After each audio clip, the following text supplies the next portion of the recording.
Hey, what is up, ladies and gentlemen? Today, we're taking a look at Border.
So first up today, we're going to head over into the ventilation room.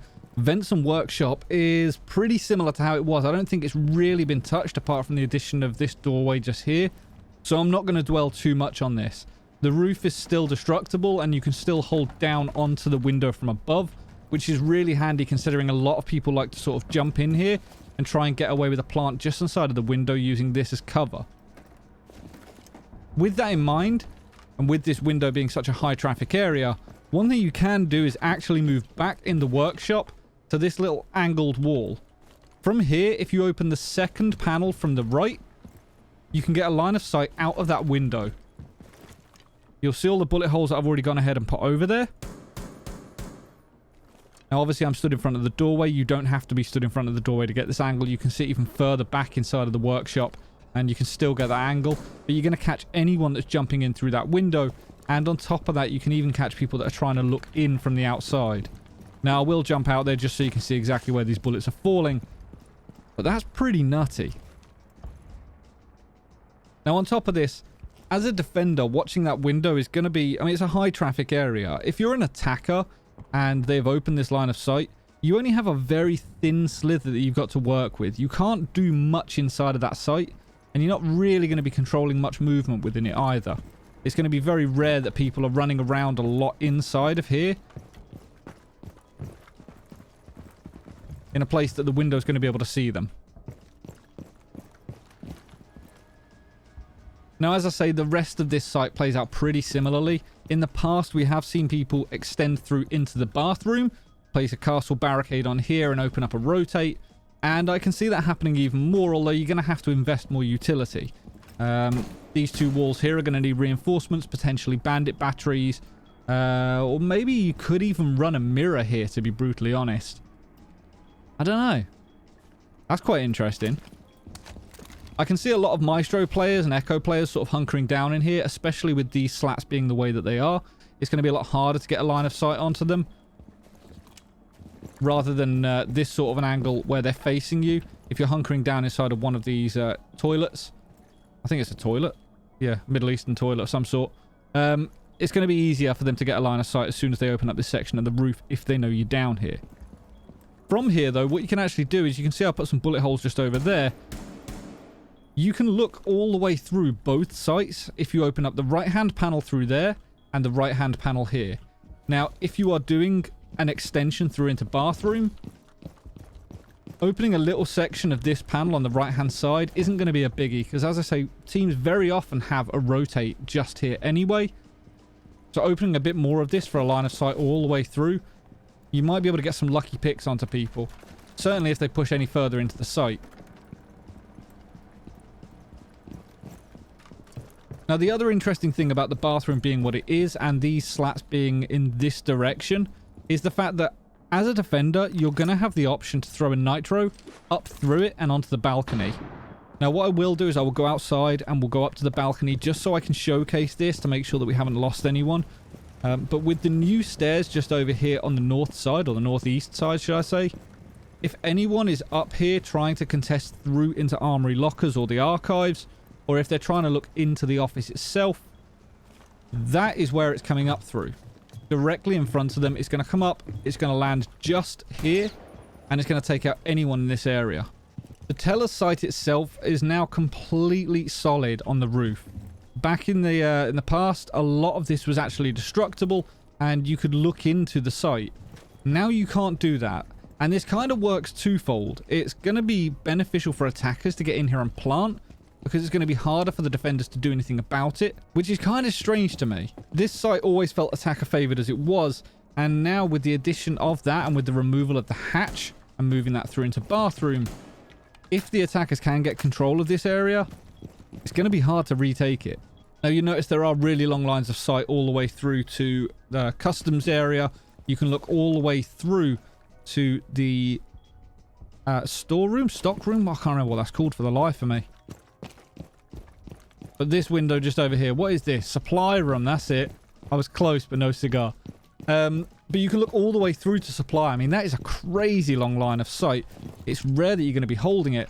But if you have happened to have opened that up, you could actually protect the defuse on that site if you are playing from back here through bullet holes. Now, it does mean that you're going to have to open up this section of wall. You don't have to do the whole thing, though. If you just do a small section along the bottom of the wall, like I say, you're going to be able to sit in tellers and you're going to be able to hold all the way through to stop anyone planting. Moving through into customs now, this site is a little bit different to what it was. These two walls have been reinforced. In the past, they were both soft. And these two, you can obviously attempt a bandit trick, although you do have to be careful. Although the top right section is sealed, this section here isn't, and this section here isn't. So grenades could very well come over, and it's something to be wary of. On top of that, the roof above you is actually destructible, so it's going to be really easy for attackers to get in just above and take out any batteries that are down here. The hatch has been moved from the middle of the site over to this side here. This means that attackers don't get as much control over the entirety of customs, and instead they're going to expose themselves by standing inside of that corner to look over towards the door, or alternatively they've got to stand over in this direction to look down towards the bandit or whoever's playing down here. Now, due to the test server having an issue on day one when it dropped, this wall wasn't actually in place. So one thing we did find is that you can actually look through towards the window and stop anyone from jumping in. As soon as they do vault in, they come straight into your line of sight and you can see them from here. Again, you don't have to go right up against it. You can sit further back, and if you've got an ACOG, you can use that to deal with them. But another option is to actually reinforce the jail cell or detention wall. Reinforce a single wall here and place a mirror on it. Now, you do have to be extremely careful of people above. You can move over and do it over on this bit, but you are just as exposed to that. So I would suggest if you're going to do this, you put a castle barricade up on here. That's going to stop anyone from getting that line of sight from over the top should they be rappelling. By doing this though, mirror can actually look onto this window. Alternatively, you can do something just like a bulletproof camera on the other side of the reinforced wall. And you can quite honestly just sit there. Let me go ahead and chuck a drone out. But you can quite honestly just sit there watching. And the second you start to see people out there, you can just come out and pre-fire. So that is something else you could do. Although you need to be very, very careful of this drone hole, as you can be taken out from there. Now, you will notice that the ceiling is still destructible. This was the case in the previous version of the map as well. And from this area here, you can look down onto this window. So that's another entry point that you can potentially cover off. But we'll go up there and I'll show you that exact spot. Now, if I stand up here, I'm going to move around so you can see just how far I can see.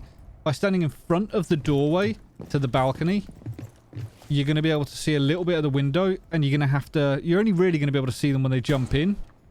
So you can move further back and expose yourself to this window, and you can see even further out. You're going to catch people that are quite far out of that. You do have to be careful up here. Now, what we will do is, now I've put a load of bullets down there, we're going to go down and have a look exactly where that is. But you can already see the debris from over here. You got bullet holes all the way back to here from that one angle upstairs. Now, the person that's out here is not going to be able to contest that. They're not going to be able to do anything against it unless they go prone and stick their head into your line of sight. So that is definitely something that you can use, and definitely something that's going to upset people. Alternatively, this can go the other way as well, though. If you are attacking security to try and get control of it before you go into armory lockers, you can come down here knowing that this line of sight is here, open up the section just here underneath the window, and move back towards the window of supply, and you're going to get a line of sight onto anyone up there by those monitors. Now, there are several windows on this map upstairs that you can actually control from below. This is another one inside of the workshop. You can look through to the archives window upstairs, and by standing back on this desk up towards this red tool cabinet, you can get a line of sight that goes really far out of that window. If anyone sticks their head too close, you'll just take it off. Alternatively, you can stand a bit closer and wait for their full body to showcase itself as they jump in. You can also cover the door just here to archives, or alternatively, if you want to, you can throw a nitro up through that window still. That is still there. Now, what we're going to do is we're going to go ahead and go upstairs. Unfortunately, the map doesn't allow me to destroy anymore. I've actually hit a memory limit, so I can't destroy any of this stuff here.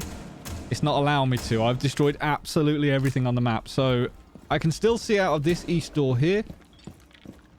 We'll head up there. You can see out of that. But you can't see this anymore because it's moved so far away. All of this solid surface that used to be outside is now going to hinder you. Now, all of the hallway upstairs is still fully destructible. The entirety of upstairs, pretty much, apart from a few little bits that have been changed, like this bit above the tellers, is as it was. A bomb has been located. Move to its location and plant the diffuser. There's all sorts of destructibility here. You're going to be able to look down into customs. You're going to be able to look down into sort of passport area, cover out of the door. So all of that is still exactly the same. However, holding tellers, like I say, is going to be a bit tricky. In the past, we came up here and we opened absolutely everything. And you can't do that anymore, which is a real shame. Now, this is really interesting because in the past, you would have to expose yourself to this doorway. Whereas now you don't. You can instead shoot through to there from the window. And obviously, that's going to work the opposite way as well. Where at the beginning of the game, you could actually look through there to get this nasty spawn peak angle. As and when they run up towards that AC unit, you can just take their head off. As far as the rest of the map goes, though, it's pretty similar. There's obviously a hard floor here now, which is going to allow Bandit to trick a lot more easily. He's going to be able to sit up here. Kaid Electroclaw is going to be exactly the same. He's going to be able to stand on this area and play a little bit more aggro on the door without the fear of the ground blowing up underneath him. Everything around Halfwall, however, if you're playing this area of the map, expect nades from below. Also, Rotero drones can jump up, down there, up onto that, and then stick themselves to the floor just here, forcing you out of cover and potentially into the line of sight of other people that are playing outside. Now, I'll be honest, I don't want to kick the arse out of this. This video, there's very little that has actually changed about the map. You've still got all the same old lines of sight where you can play from inside of office and contest onto the break room door. You can stand at the office double door and you can look through towards the east entrance.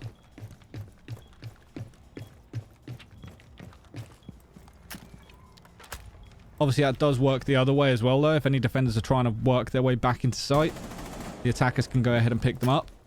So a castle barricade over there doesn't hurt, because now that this map has been adjusted slightly, you can put castle barricades in the middle of this hallway, both here and here. And you've also got the option to do it downstairs in this section just here to allow an entry and exit to the back of tellers. Now, I know that sounds kind of ridiculous. With this wall here, I can't really showcase it. But you can actually go ahead and reinforce some of these. So you could castle barricade this. And then you can move around inside of tellers without the fear of people getting a line of sight from up on the new balcony. And you can rotate out through this area behind a castle barricade and reappear elsewhere on the map. All in all, though, I quite like the map. I wouldn't go as far as to say it's one of my favorites. I'm kind of pleased that they kept the aesthetic of it. That's always nice, because otherwise you get this Hereford deal where it's just so far removed from the original map that it was, that it's not the same map, if that makes sense. I know it sounds ridiculous, but it just turns out to be a different map entirely. I'm curious, though. I'd love to hear what you guys think about this map. Are you pleased with the changes? Do you think it's enough, or do you think it's just not quite enough? You think they needed to change a bit more? They've obviously added a few bits and bobs in here and there, so you can't lie down up on the top. But I don't know. I'm really curious. What do you think? Is it the rework that Border deserved? Let me know down in the comments below. I'm afraid that's going to be it for today's video. Hopefully there's something in there that you can take away from it. There is a few cheeky little angles that you're definitely going to be able to use. But for the most part, like I say, it's not really changed the way the map is going to play. I think it's going to play fairly similarly to how it always has done. And I think it's going to be...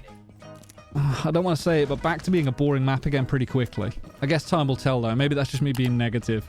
Anyway, ladies and gentlemen, until next time, stay reckless and relentless.